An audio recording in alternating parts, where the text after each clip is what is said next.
Bonjour à tous, j'espère que vous allez très bien. Aujourd'hui, nous allons parler de la confiance en soi. Pendant longtemps, j'ai cru que la confiance en soi était comme ces talents qu'on dit innés, donc on naissait avec, soit on l'avait, soit on ne l'avait pas. En l'occurrence, moi, je ne l'avais pas. Et je me sentais, je m'identifiais comme telle. Je pensais que du coup, je devais continuer ma vie comme ça, avec ce manque de confiance en soi. Sauf que ça m'allait pas, hein, sauf que je me sentais mal parce que ça créait comme un genre de fossé entre moi et la personne que je voulais être et mes aspirations, les choses que je voulais faire. Vous voyez, c'était comme un fossé, un mur presque infranchissable en fait. Et tu es peut-être dans le même cas que moi, tu connais la même problématique, tu es peut-être prêt aujourd'hui à annuler le date que tu as après plusieurs semaines à espérer que ça arrive.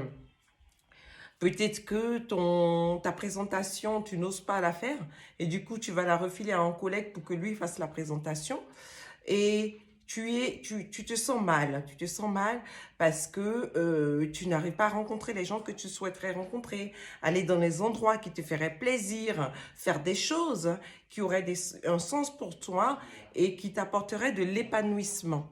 Si tu es dans ces cas-là, alors j'ai une bonne nouvelle pour toi, c'est que cela peut changer. Oui, tu peux changer cela.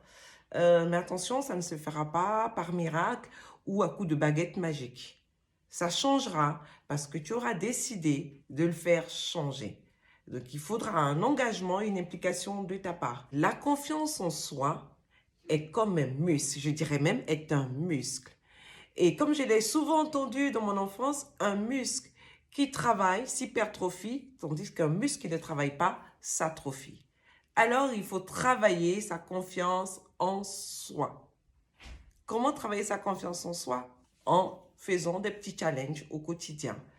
Donc, au départ, il ne s'agit pas d'aller chercher un gros challenge qui va te mettre dans une insécurité telle que tu ne feras finalement rien. Il faut commencer pas à pas avec de petits challenges. Par exemple, en disant bonjour au vigile à l'entrée du supermarché, en demandant à la caissière s'il y a eu du monde aujourd'hui, en demandant ton chemin à un passant. Tu es quelqu'un qui n'oserait pas conduire ta voiture plus loin que les 10 km autour de chez toi. Commence par rajouter 300 mètres. Petit à petit, l'autre étape serait que le soir, au moment de se coucher, que tu fasses un petit point, d'accord? Que tu retrouves 3 choses que tu as réussi à faire dans la journée et qui te rendent fier. Et cette fierté, chaque fois que tu vas la retrouver, elle va apporter un confort à ton cerveau. Parce que notre cerveau, il faut savoir qu'il aime le confort et le plaisir. Donc, plus tu feras ces petits gestes, plus tu sentiras de la fierté de l'avoir fait, plus ton cerveau se sentira confortable dans la situation. Et c'est même lui qui, en arrière-plan, va travailler pour aller trouver d'autres situations où tu vas le replonger dans cette situation de confort et de plaisir. Une dernière chose, il ne faut pas s'imaginer que les gens qui nous donnent l'impression d'avoir confiance en eux ne connaissent ni le stress, ni l'angoisse, la peur ou toutes ces autres choses qu'on connaît. Vous seriez être surpris si vous leur demandiez de savoir qu'ils sont exactement comme vous, qui ressentent les mêmes choses que vous.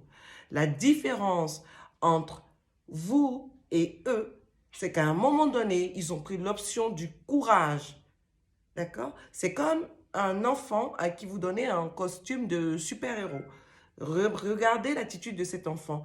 Une fois qu'il met son costume de super-héros, directement, il commence à incarner le personnage. Vous allez le voir en train d'essayer de pousser des meubles, vouloir s'envoler et tout ça. C'est exactement ça. Je vous invite à trouver votre costume de super-héros qui va vous aider à relever ces challenges et à poser des actes de bravoure.